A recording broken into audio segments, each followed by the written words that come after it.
सध्या राष्ट्रवादीमध्ये उमेदवारीवरून मोठा ड्रामा पाहायला मिळाला। पुण्यामधून विक्रम काकडे राष्ट्रवादीचे अधिकृत उमेदवार आहेत, तर सुनील टिंगरे यांच्याकडून देखील डमी उमेदवारी अर्ज दाखल करण्यात आला। दरम्यान कुणीही नाराज होऊ नये, एकजूट राहावं असं आवाहन सुनेत्रा पवारांनी केल्याची माहिती आहे।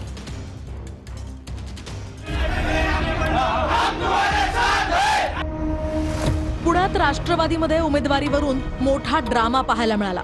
पुण्यातून विक्रम काकडेंना राष्ट्रवादीकडून अधिकृत उमेदवारी देण्यात आली, तर विक्रम काकडेंनी पुण्यातून विधान परिषदेसाठी उमेदवारी अर्ज दाखल केलाय। आदरणीय सुनेत्रा वहिनी पवार, राष्ट्रवादी पक्षाचे राष्ट्रीय अध्यक्ष यांचे मनापासून आभार मानतो। त्यांनी मला ही संधी दिली। विधान परिषदेसाठी अर्ज आता मी दाखल करून आलेलो आहे। तर सुनील टिंगरे यांनी सुद्धा पुणे विधान परिषदेसाठी डमी अर्ज दाखल केलाय।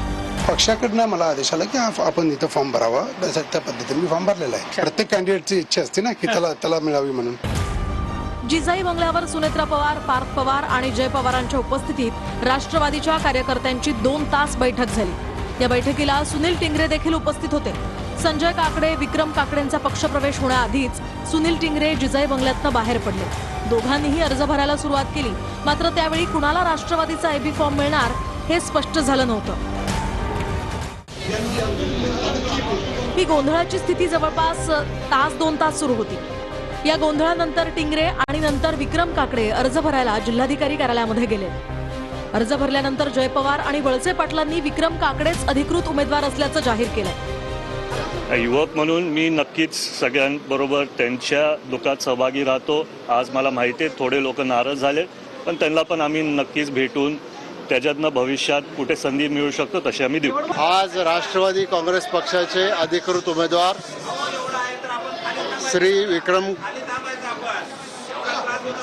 काकडे यांचं अर्ज दाखल केलेला आहे। दरम्यान उमेदवारी न मिळाल्यानं सुरेश घुले नाराज झाले, तर टिंगरेंच्या समर्थनार्थ पर्वती मतदारसंघाचे कार्याध्यक्ष रामदास गाडेंनी राजीनामा दिलाय। 40 वर्ष मी अजितदादांच्या खांद्याला खांदा लावून काम केलेलं आहे। सगळ्यात सिनियर बी आहे मी, तेवढं प्रचंड कामही केलंय। मला उमेदवारी मिळावी हा माझा आग्रह हक्क आहे। मी त्यावेळेस पक्षाच्या कानावर घातलं होतं। शेवटी वहिनींशी, पार्थ पवारांशी बोलणार आहे। आज आता ह्या गोष्टी बोलणं योग्य नाहीये। पण तुम्ही नाराज आहात? नक्कीच। जिल्हाधिकारी कार्यालयाबाहेर सुनील टिंगरेंना न्याय द्या अशा घोषणा कार्यकर्त्यांकडून करण्यात आल्या।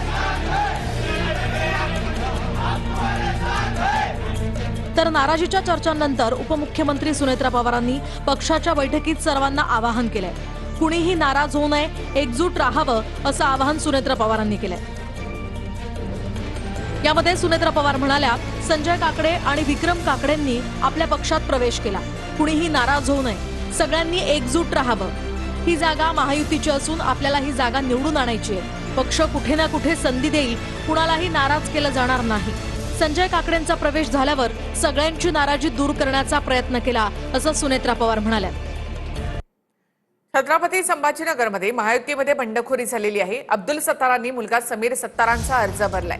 महायुतीकडनं भाजपचे सुहास शिरसाट हे अधिकृत उमेदवार आहेत। भाजप शिवसेनेला संपवायला निघालाय असा थेट आरोप अब्दुल सत्तारांनी केलाय। शिंदेचे आमदार अब्दुल सत्तार यांनी संभाजीनगर भाजपवर शिंदे सेनेला संपवण्याचे आरोप केलेत। भाजप नेते अतुल सावे यांनी शिवसेनेला संपवण्याचा बिडा उचललाय असा आरोप अब्दुल सत्तारांनी केलाय। छत्रपती संभाजीनगर जालना परिषदेच्या जागेसाठी सत्तारांचे पुत्र समीर सत्तार यांनी भाजपचे अधिकृत उमेदवार सुहास शिरसाट यांच्या विरोधात बंडखोरी करत अर्ज दाखल केलाय। छत्रपती संभाजीनगर जालन्याची जागा महायुतीमध्ये भाजपच्या वाट्याला गेली। त्याविरोधात शिंदेच्या सेनेत नाराजी होती। या जागेसाठी समीर सत्तार यांनी तयारीही सुरू केली होती, मात्र ऐनवेळी जागा भाजपला गेल्यानं त्यांनी भाजप उमेदवाराविरोधात थेट बंडखोरीचं पाऊल उचलत अर्ज दाखल केला। अर्ज भरल्यानंतर अब्दुल सत्तारांनी भाजपवर गंभीर आरोपही केले। मी काही 18 महिने झाले, निवडणुका झाल्या। 18 महिन्यामध्ये आम्हाला कोणी 18 रुपयाची मदत करत नाही। हे पहा, मी स्पष्ट बोललो, मुंडका आणि हातपाय आमच्या ज्या खालच्या संस्था आहेत त्या छाटायच्या आहे. जिल्हा परिषद आमच्या ताब्यातून घेतली. आमच्याकडची महापालिकेचा महापौर शिवसेनेचा असायचा, तो घेऊन टाकला. आता जे आहे हे छाटण्याची पद्धत काय, ते तलवारने आमची गर्दन छाटू लागले. तिने बोललो मी, हे जे पद एक एक खाली करू लागले, ही शिवसेना संपवण्याचं नियोजन आहे. मी हे बोललो. आज जी परिस्थिती निर्माण होते ते स्लो पॉयझन आहे. हळूहळू शिवसेनेला मारायचा स्लो पॉयझनची जी परिस्थिती निर्माण झाली, याला भविष्यामध्ये याच्यावर उपचार करणं गरजेचं आहे. अब्दुल सत्तार हे शिवसेनेचे आमदार आहेत. त्यांचा मुलगाही शिवसेनेतून जिल्हा परिषदचा सदस्य आहे आणि आज त्यांनी जर फॉर्म भरला म्हणजे ते आपले नेते जे आहेत, म्हणजे त्यांच्या पक्षाचे नेते आदरणीय एकनाथ शिंदे साहेबांचा अपमान करत आहेत. एकनाथ शिंदे साहेबांचं त्यांनी ऐकायला पाहिजे. त्यांचे नेते, त्यांचं काही घराणं असेल तर ते त्यांनी त्यांच्याजवळ जाऊन मागणी सांगितलं पाहिजे. 200 आमदाराची शक्ती आणि पुढची शक्ती पाहिली तर ही थम्पिंग मेजॉरिटी आहे, म्हणून आमच्यावर अन्याय होऊ लागला, म्हणून आमचा पक्ष संपवण्याचा कट चालू आहे. तो भविष्यामध्ये ती परिस्थिती बदलावी लागेल. म्हणून आम्ही आमच्या डॉक्टर 2 जे आहे त्या दोघंही डॉक्टरांना आमचे पक्षाचे प्रमुख एकनाथरावजी शिंदे साहेब आहे, या राज्याचे मुख्यमंत्री आदरणीय देवेंद्रजी आहे, या दोघांकडून आम्हाला काही ना काहीतरी न्याय मागावा लागेल. मी त्यांना वेळ बी मागितला देवेंद्रजीला. नाही, त्यांनी जिल्हा परिषदच्या निवडणुकीच्या वेळेस पण ज्यावेळेस की युतीचा फॉर्म्युला सगळीकडे ठरला, त्यांनी सिल्लोडमध्ये सांगितलं मी नाही करणार आणि आम्ही त्यांना दाखवून दिलं की त्यांच्या मतदारसंघात पण 50% 5 उमेदवार आमच्या भारतीय जनता पार्टीचे निवडून आले. नाही, अडचण काहीच नाही होणार. आमचं संख्याबळ भरपूर आहे आणि मला खात्री आहे की भारतीय जनता पार्टीने शिवसेना आणि राष्ट्रवादी तिघं मिळून आम्हाला यश नक्की मिळेल. महाविकास आघाडीतर्फे या मतदारसंघात ठाकरेंच्या शिवसेनेकडून देव यांनी डोणगावकर यांनी अर्ज भरलाय. तर दोन्ही शिवसेना एकत्र याव्यात, अंबादास दानवे यांच्या या वक्तव्यानं सर्वांच्याच भुवया उंचावल्यात. तर शिंदेनी उत्तर टाळलं, मुद्दा अप्रत्यक्षपणे खोडून काढला. आम्ही बाळासाहेब आणि हिंदुत्वाचा विचार घेऊन चाललेलो आहोत, आमची घोडदौड अशी सुरू राहील, एवढं मोठं उत्तर या ठिकाणी एकनाथ शिंदे यांनी दिलंय. हे पण आता शिंदेचा गट संपवायला तर भारतीय जनता पार्टी ते काम करते. जी बाळासाहेबांच्या विचाराने उद्धवजीच्या नेतृत्वाखाली शिवसेना हिला कोणी संपवू शकत नाही.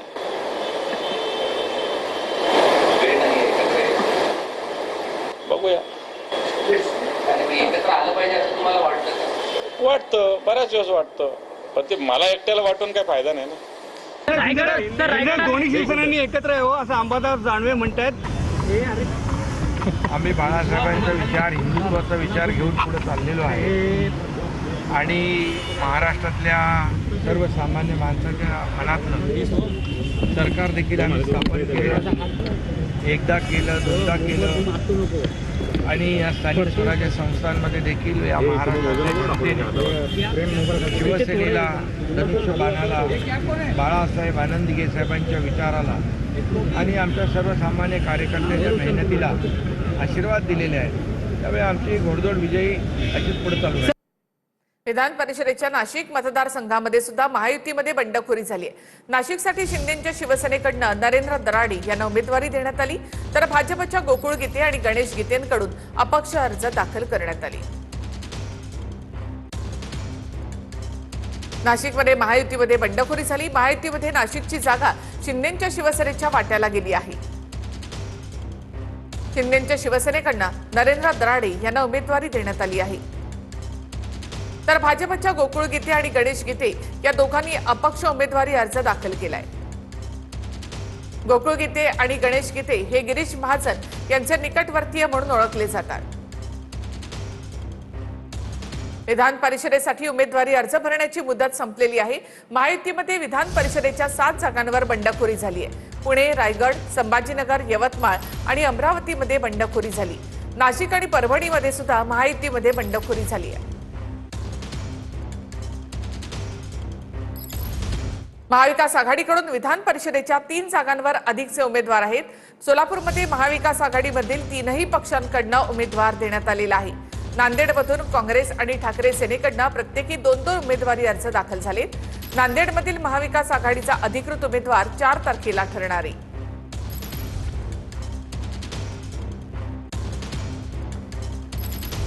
महाविकास आघाडीकडनं विधान परिषदेच्या 3 जागांवर अधिकचे उमेदवार देण्यात आले. तर सांगली विधान परिषदेसाठी महाविकास आघाडीमध्ये बिघाडी होण्याची शक्यता आहे. पवारांच्या राष्ट्रवादीनंतर काँग्रेसकडून सांगली विधान परिषदेसाठी अर्ज दाखल झालाय. काँग्रेसकडून संजय मेंढे, मयूर पाटील यांचा अर्ज दाखल झाला आहे. सांगली विधान परिषदेसाठी पवारांच्या राष्ट्रवादीकडनं बाळासाहेब पाटलांकडनं अर्ज दाखल झालाय. तर नाशिकमध्ये महाविकास आघाडीकडून उमेदवारी अर्ज दाखल झालेला नाही. ठाकरेंच्या शिवसेनेकडनं वसंत गीते आणि अनिल कदम हे इच्छुक होते, मात्र अर्ज भरण्याच्या शेवटच्या दिवशी सुद्धा कुणाकडूनही अर्ज दाखल झाला नाही. महाविकास आघाडी अपक्ष उमेदवाराला पाठिंबा देण्याची शक्यता आहे.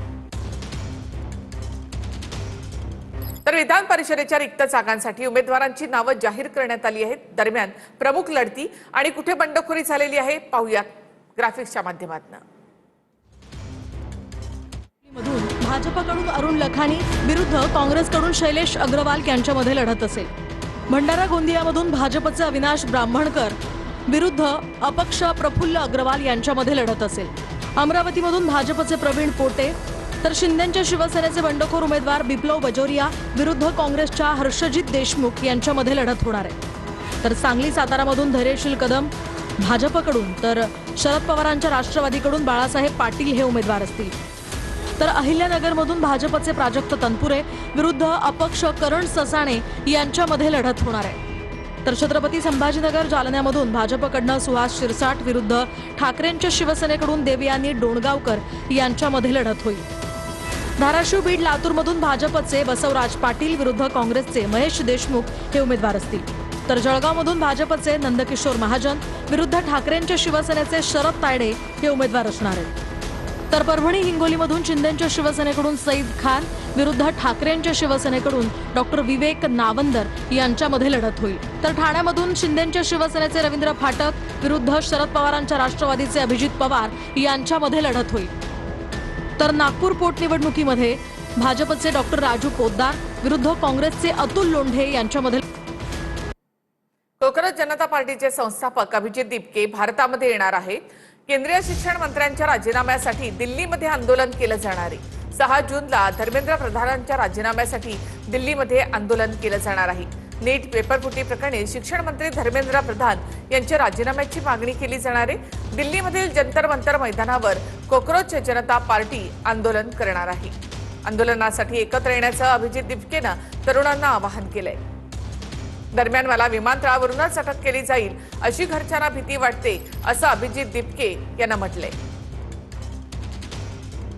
तर कोकरोच जनता पार्टी दिल्लीमध्ये 6 जूनला आंदोलन करणार आहे. या आंदोलनामध्ये सहभागी होण्याचं आवाहन अभिजित दिपकेनं तरुणांना केलेलं आहे. नीट पेपरफुटी प्रकरणामध्ये शिक्षण मंत्री धर्मेंद्र प्रधान यांच्या राजीनाम्याच्या मागणीसाठी हे आंदोलन केलं जाणार आहे. मात्र एअरपोर्टवर उतरल्याबरोबरच आपल्याला ताब्यात घेतलं जाईल असं आपल्या कुटुंबियांना वाटतं असं अभिजित दिपके यांनी म्हटलेलं आहे. जूनच्या पहिल्याच दिवशी अगदी महागाईचा फटका बसलाय. तेल कंपन्यांकडनं व्यावसायिक गॅस सिलेंडरच्या दरामध्ये वाढ झाली आहे. व्यावसायिक गॅस सिलेंडरची किंमत आता मुंबईमध्ये 3067 रुपयांवर आहे. या निर्णयामुळे हॉटेलचं जेवण, चहा, नाश्ता आणि लग्नाचं कॅटरिंग हे महागण्याची शक्यता आहे. जून महिन्याच्या पहिल्याच दिवशी महागाईचा फटका सर्वसामान्यांना बसणार आहे. तेल कंपन्यांनी 14.5 किलोच्या व्यावसायिक गॅस सिलेंडरच्या किमतीत 43.5 रुपयांनी वाढ केली. व्यावसायिक गॅस सिलेंडरची किंमत मुंबईमध्ये आता 3067 रुपये 50 पैसे इतकी झाली आहे. व्यावसायिक गॅस सिलेंडरचा वापर हॉटेल, लग्न कार्यालय, रेस्टॉरंट इत्यादी ठिकाणी होतो. या निर्णयामुळे हॉटेलचं जेवण, चहा, नाश्ता, लग्नाचं कॅटरिंग महागण्याची शक्यता आहे. दुसरा महागाईचा फटका 5 किलोच्या गॅस सिलेंडरला बसलाय. या सिलेंडरची किंमत 11 रुपयांनी महागली आहे. 5 किलोच्या गॅस सिलेंडरची किंमत आता 821 रुपये 50 पैसे झाली आहे. शहरातले मजूर, छोटे दुकानदार, विद्यार्थी या सिलेंडरचा वापर करतात. 1 जून पासून पेट्रोल, डिझेल शिवाय हवाई इंधनाच्या निर्यात ड्युटी कमी करण्यात आल्या. 1 लिटर पेट्रोलवर निर्यात ड्युटी 1.5 रुपये इतकी झाली आहे. 1 लिटर डिझेलवर निर्यात ड्युटी ही 13.5 रुपये इतकी झाली आहे. तर विमान इंधनाची निर्यात ड्युटी 9.5 रुपये इतकी झाली आहे. या निर्णयामुळे देशाबाहेर पेट्रोल, डिझेल विकणाऱ्या कंपन्यांना फायदा होणार आहे. HDFC बँकेत 1 जून पासून छोट्या ऑनलाईन पेमेंटवरती SMS बंद करण्यात आले. आता 100 रुपयांच्या वर पैसे ट्रान्सफर केले तरच SMS येणार आहे. जेव्हा तुमच्या खात्यात 500 रुपयांहून जास्त पैसे येतील तेव्हाच SMS येईल. 1 जून पासून मारुती, ह्युंदाई या गाड्यांच्या किमतीही महागल्या. मारुती ऑल्टो पासून ते ब्रेझा आणि विक्टोरिस पर्यंतच्या विविध मॉडेल्सवरती जास्तीत जास्त 30,000 रुपयांपर्यंतची वाढ करण्यात आली. तर ह्युंडाई मोटर इंडियानं 1 जून 2026 पासून कार्सच्या किमतींमध्ये कमाल 12,800 रुपयांपर्यंतची वाढ जाहीर केली. तर नागपूर विभागीय संचालक कार्यालयावर विजेता संघटनेनं निषेध आंदोलन केलं. सरकारच्या कनिष्ठ महाविद्यालयाबाबतचा GRचा निषेध करण्यासाठी हे आंदोलन करण्यात आलेलं आहे. या आंदोलनामध्ये मोठ्या संख्येनं शिक्षक सहभागी झाले होते. परिषदेच्या निवडणुकीसाठी भाजपच्या हालचाली सुरू झाल्या आहेत. भाजपने खबरदारी म्हणून मतदारांना अज्ञातस्थळी पाठवलं आहे. सर्व मतदारांना एकत्र ठेवण्यासाठी ट्रॅव्हल्समधून नागपूरला नेण्यात आलं. भंडाऱ्यामध्ये विधान परिषदेच्या पार्श्वभूमीवर भाजपची महत्त्वाची बैठक पार पडली. त्यानंतर सर्व आमदारांना अज्ञातस्थळी नेण्यात आलं आहे. या बातमीसह